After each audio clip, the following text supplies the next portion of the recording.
hanya ada 3 kriteria.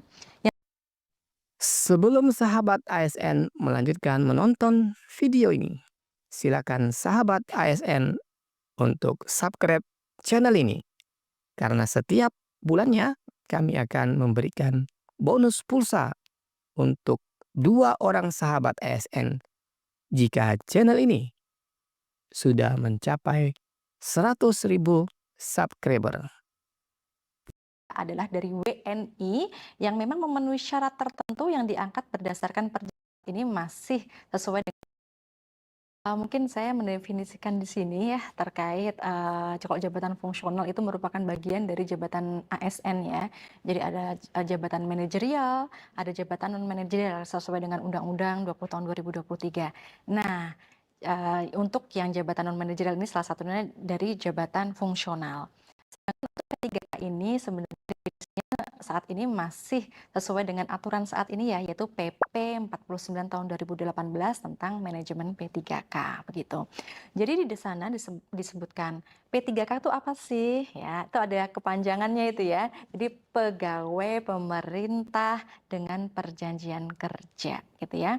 Di mana pegawai pemerintah dengan perjanjian kerja tadi yang kita singkat dengan P3K adalah dari WNI yang memang memenuhi syarat tertentu yang diangkat berdasarkan perjanjian kerja untuk jangka waktu tertentu gitu ya. Itu kita highlight ya, dalam jangka waktu tertentu yang sesuai ketika di hire ya tadi sesuai dengan jabatan tugas pemerintahan yang akan yang bersangkutan tadi emban gitu. Oke, Mbak Eva.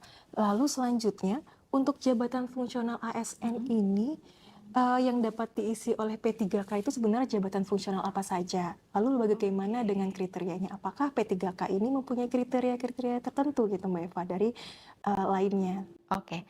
Jadi sebenarnya kalau saat ini kita melihat ada di Kemenpan RB nomor 76 tahun 2022 ya, tentang jabatan fungsional yang diisi dari P3K itu ternyata nggak semuanya ya. Jadi instansi pembina itu bisa menyampaikan ke Menpan, ini loh jabatan fungsional yang bisa diisi dari P3K gitu ya.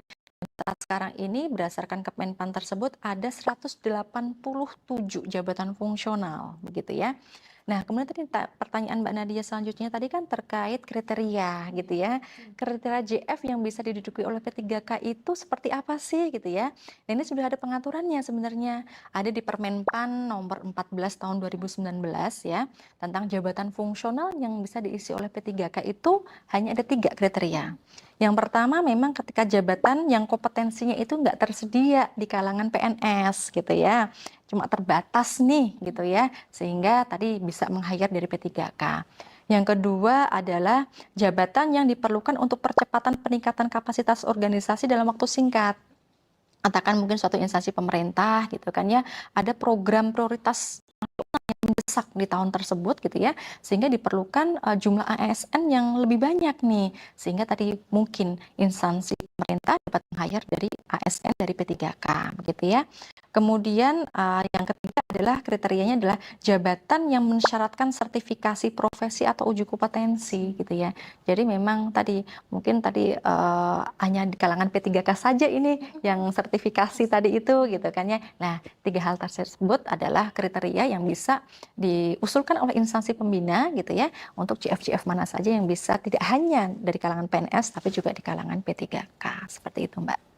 Oke, berarti bisa disampaikan kok sebenarnya P3K ini adalah pegawai yang memang sudah berpengalaman ya Mbak, karena tadi melihat dia perlu sertifikasi, dan secara kriteria-kriteria tertentu yang memang dibutuhkan untuk jabatan tertentu. Iya, betul Mbak Nadia.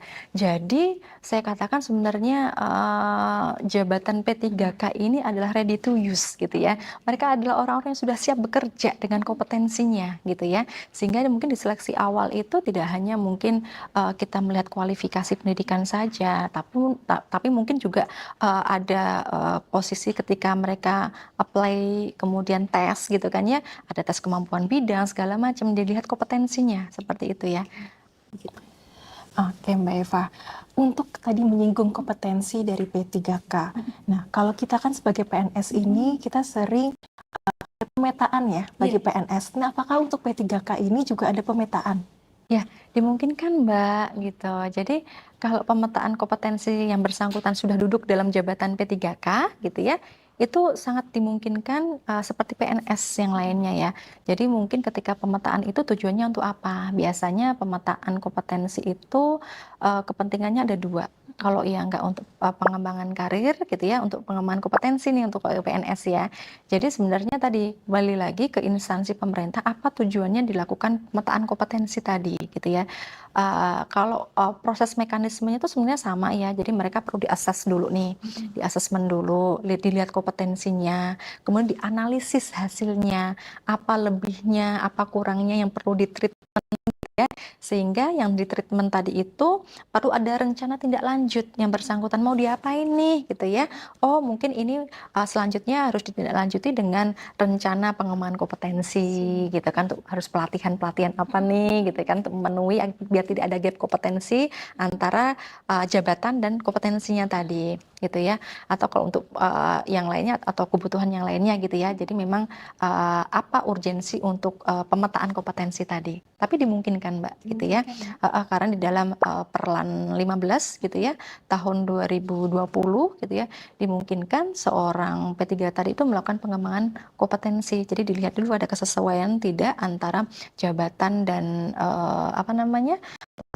dan kompetensi yang akan dituju, kemudian juga mempertimbangkan anggaran ya Iya, gitu. biasanya Ya. anggaran sih. Betul.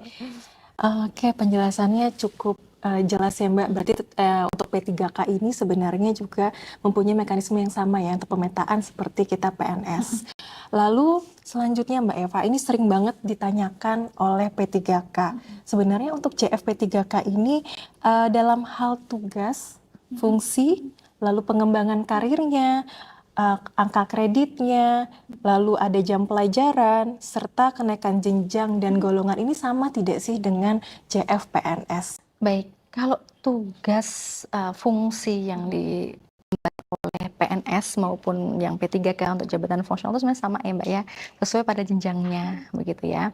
Kalau terkait bicara karir gitu ya, tadi kita sampaikan bahwasanya kalau yang P3K itu memang pada jangka waktu tertentu gitu ya, sesuai dengan perjanjian kerjanya, sehingga karirnya ya ada sesuai dengan jangka waktu tadi itu ya, perjanjian kerjanya begitu ya.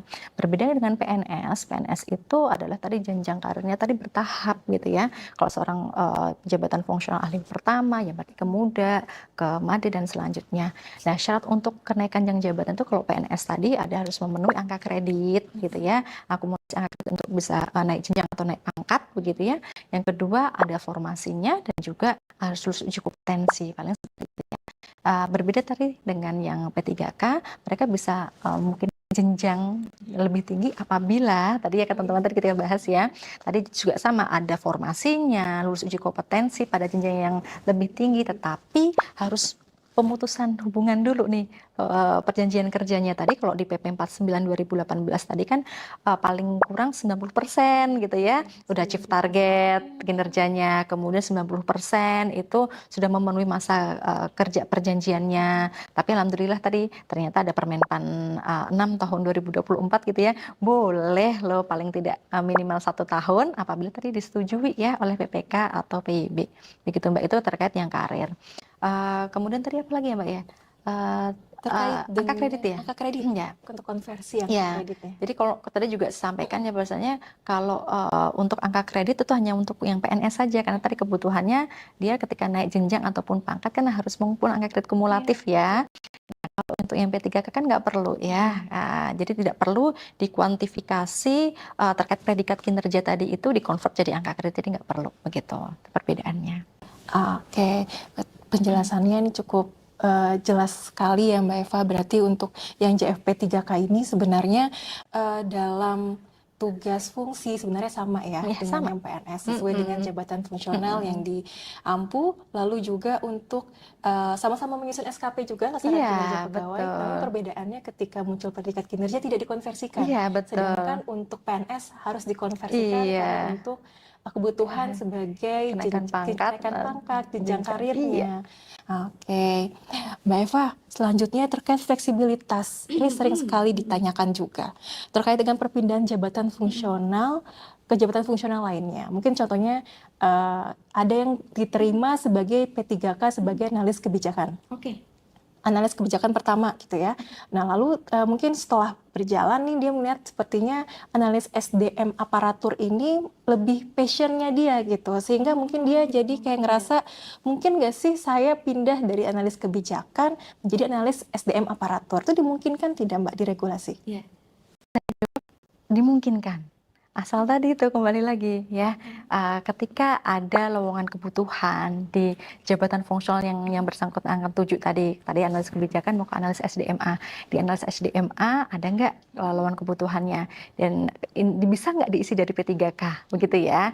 Kemudian yang kedua tadi itu dengan syarat-syarat tadi itu ya selesai PP 49 gitu ya, tadi masa kerjanya gitu kan, mempertimbangkan paling tidak juga tadi 90% kalau kinerjanya 90%, tapi dengan memperhatikan Permenpan 6 2024 dimungkinkan 1 tahun asal tadi disetujui oleh PPK atau PJB begitu Mbak.